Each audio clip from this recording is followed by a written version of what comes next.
What's up, collector dudes? Welcome back. I'm Holtergeist, and today we're actually going to get into the TCG, the card game side of Pokemon. For a lot of you out, I've got a lot of requests for this video series. We're going to basically start off with the simplest side of the Pokemon game. We'll explain the different cards, energies, trainers, go through all the Pokemon. Kind of a simple video, probably a short video, maybe about 10 minutes long. I'm not going to try to talk too much, just give you guys the information that you need. And then after this video, we're going to get into basic gameplay, how to start your game, how to set up your field. And then after that, we'll get into some deck mechanics and show you guys how to build a deck. So let's get right into it, guys. We're going to start off with energy. Energy is, if for Magic the Gathering players that are watching this, energy is basically your land cards, your mana cards. You can only play one of these per turn. You have a couple different kinds of energy. So first off, you have your basic energy, which is going to be like this. Then you have special energy, which this is a capture energy. When you play this onto a Pokemon, it allows you to search your deck for another basic Pokemon, and that allows you to put it onto your bench. And then you have what's called a double energy. So this is a double colorless energy, but these also come in various different forms. With the new battle style set that came out, you have the rapid strike and the single strike energy, which one is a double energy, the other one is not a double energy. Then you have double dragon energy. You have all sorts of special energy. You have horror energy, quick energy. There's so many different kinds. The best way to figure out what is going to work best for your deck. But moving on, we will get into trainer cards. So trainer cards are they allow you to do things in the game that your Pokemon don't allow you to do. So there's a couple different kinds of trainer cards. Here we have what's called Moo Cheese, which is a regular item trainer card. We have Battle City, which is a stadium card. You can only have one stadium in play at a time, and that goes for both players. If I have if I have a stadium card in play, and my opponent plays a stadium card, my stadium card gets discarded to the discard pile. The effect usually will affect both players, and it will even say you and your opponent. So then we have what's called a supporter card. This is a full art, but it is a supporter card, and you can see up in the top here it says supporter. Supporters have an interesting rule to them. They can't be played on your first turn, and you can only play one supporter per turn. Sometimes you'll even have a supporter card that says your turn ends immediately after this. Some item cards also say that too. Then we have what's called, I am not flaunting off cards, I promise. But this is what's called a Pokemon tool. So this actually gets attached to your Pokemon. It gives certain abilities to the Pokemon. Some increase HP, some increase damage, some will add effects to the Pokemon. So next we are going to get into the Pokemon. The Pokemon is definitely the biggest part of this game, obviously, but there's some things to explain with the Pokemon. A lot has changed since the base set came out. Back in base set, you didn't have any EX Pokemon that could be a basic, a GX that could be a basic, a V that could be a basic. There was no such thing back then. You basically had a basic Pokemon. And yes, I'm using Nidoran because it's my favorite. So you can see up here, it says basic, right? They have attacks. So this is their HP over here. When they hit, it gets dealt 60 damage, it's knocked out. When it gets knocked out, your opponent takes one of their prize cards. You see, this is the damage. This is its attack. This is its cost. It costs 1 psychic energy. Then you have a stage 1 Pokemon. You can see the HP up here. It says stage 1. It shows what it evolves from. And then it also has their retreat cost is down bottom. Their weakness is down bottom as well. You also have their attacks here. This is the colorless energy. So that can be any energy as long as it's there. So it needs 2 psychic and 1 of anything to use its Nidopress attack. Peck is the same way. It needs 1 psychic and it needs 1 of anything to use Peck. Then we're going to get into stage 2 Pokemon. You can see up there it says stage 2. You can see the little picture of Nidorino. Again, it has its HP. And this one actually has a ability on it. This ability is called King's Palace. Your Nidoqueen's attacks do 20 more damage to your opponent's active Pokemon before applying weakness and resistance. So the weakness, like I said, it's down here in the corner, and on this it's times 2 to psychic Pokemon. So this would actually take double the damage. If I was playing somebody and they had a psychic deck and they attacked my Nidoking with their psychic Pokemon, if it started with 40 damage, normally it would actually be dealing 80 damage. This one's retreat cost is 4, as you can see. It takes a lot. So when you have to pay for your retreat cost, you're actually discarding energy off of the Pokemon in order to bring it from the active back to your benched.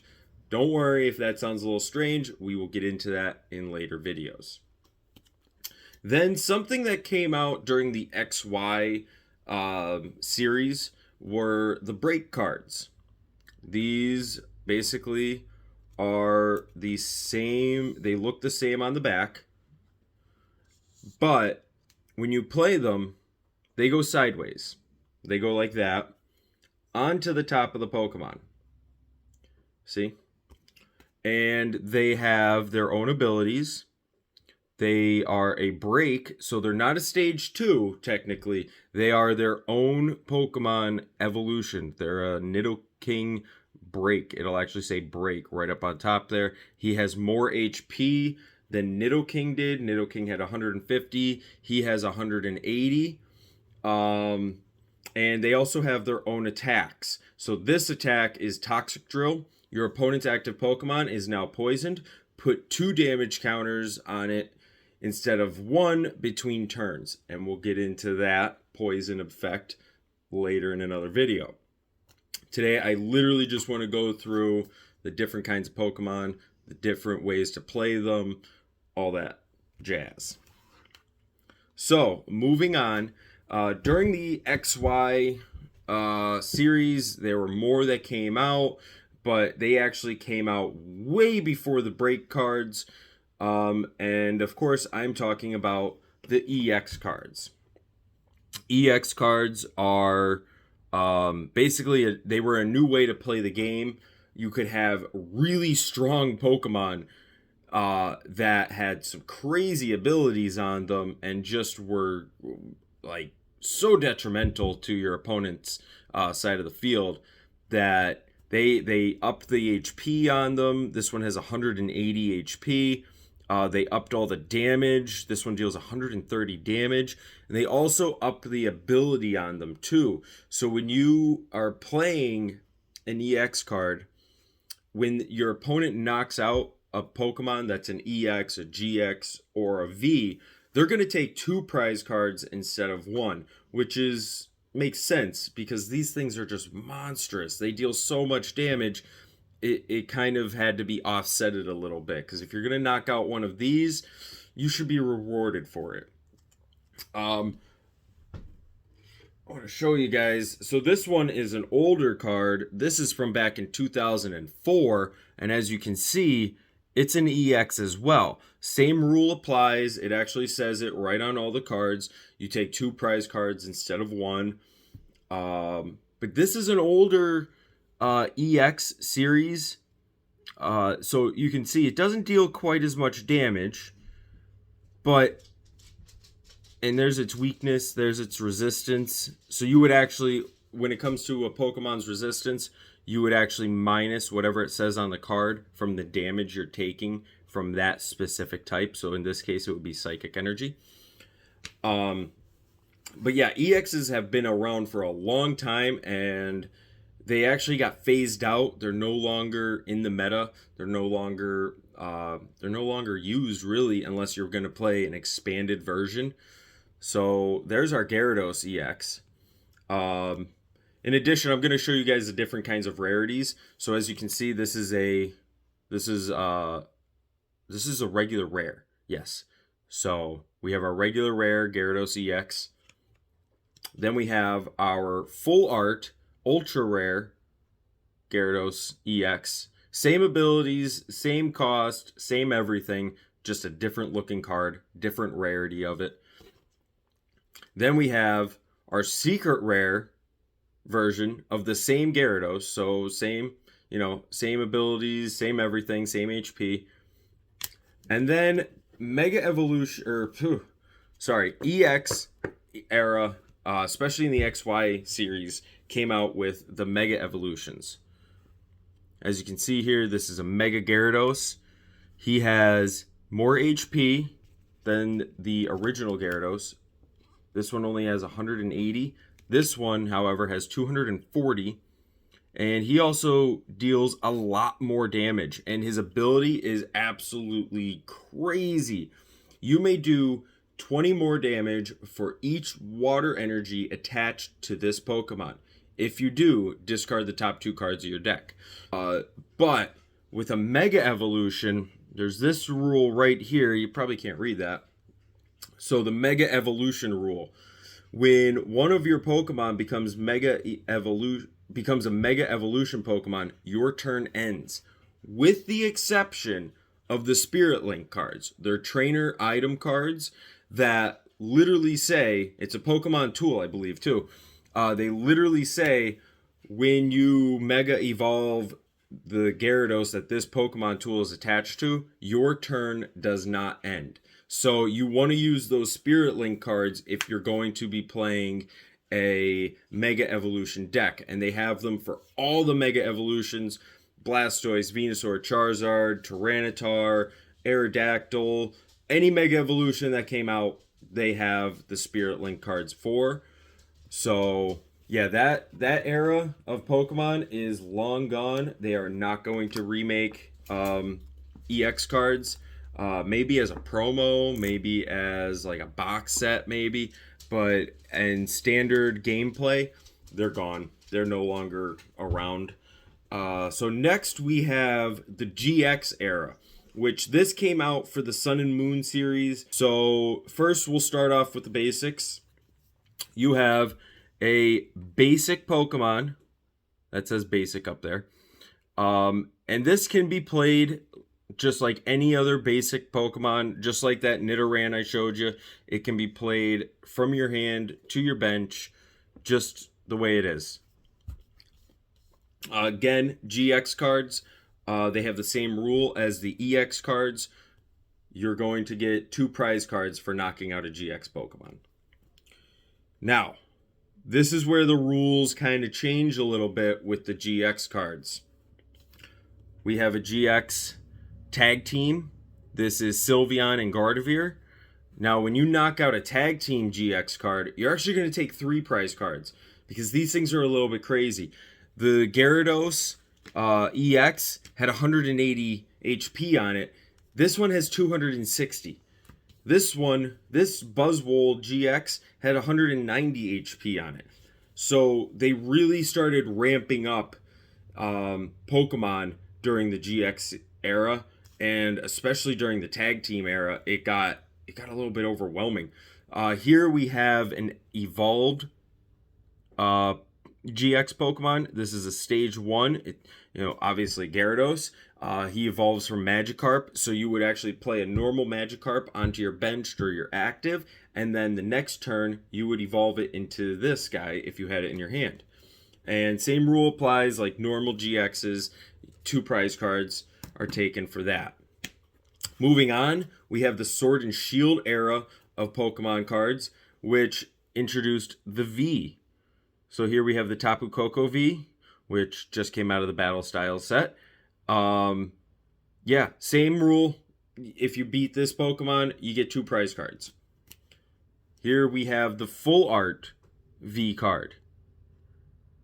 Same thing, it just looks a little bit nicer. We have the Tapu Koko VMAX. So this is like your Mega Evolution equivalent, but in the V versions. The only difference between a VMAX and a Mega Evolution is your turn does not end when you evolve your Tapu Koko V or whatever V card you're using. But you do get 3 prize cards taken if they beat this. So it's kind of a toss-up. Again, VMAX. This one has 320 HP. The cards just keep getting more powerful over the years. That was a full art VMAX. This is a secret rare VMAX. Same thing. It just looks a little bit different. It's not a Tapu Koko. It's a Dreadnought. I know. But they all have the same abilities when it comes to the card themselves. It just looks a little bit different compared to other Dreadnoughts. And then, just for rarity purposes here, we're going to show you guys an amazing rare. So this comes out of the Vivid Voltage series. It's not the best card. It doesn't have the best abilities, but it is just incredibly rare. I would never play with an amazing rare in a deck unless I had multiple copies of it. I think I do for Kyogre, and that's about it. These things are incredibly hard to pull. Vivid Voltage had a lot of amazing rares in it. I believe it had 6. I only managed to actually pull 1 of them. But, yeah. I think that's it. If I'm missing anything, if I skipped anything, if you guys feel like I didn't explain something well enough, let me know in the comments. Like I said, this is going to be the introduction to the Pokemon card game itself. The next video in this series will go into how to set up your field, how to start your game out, and we'll go into more of the rules for that too. We'll go into the special conditions: paralyze, confuse, poison, burn, sleep. We'll go into what they mean, how it affects your game. We'll go into, explaining some more of the in-depth stuff. And that's going to be a next video. Not too in-depth, still pretty basic, but yeah, just, stuff that you're going to need to know in order to play the game. So if you guys enjoyed this, drop a like. We have a Facebook page, guys, and we're starting to do Facebook Live videos. I think nothing's set in stone, obviously, but I think we're going to start veering towards doing the viewer openings on Facebook Live, so you guys can actually interact with us when we're opening up your stuff. So yeah, hey guys, drop a like, hit the subscribe button if you haven't already, and until next time, keep on collecting.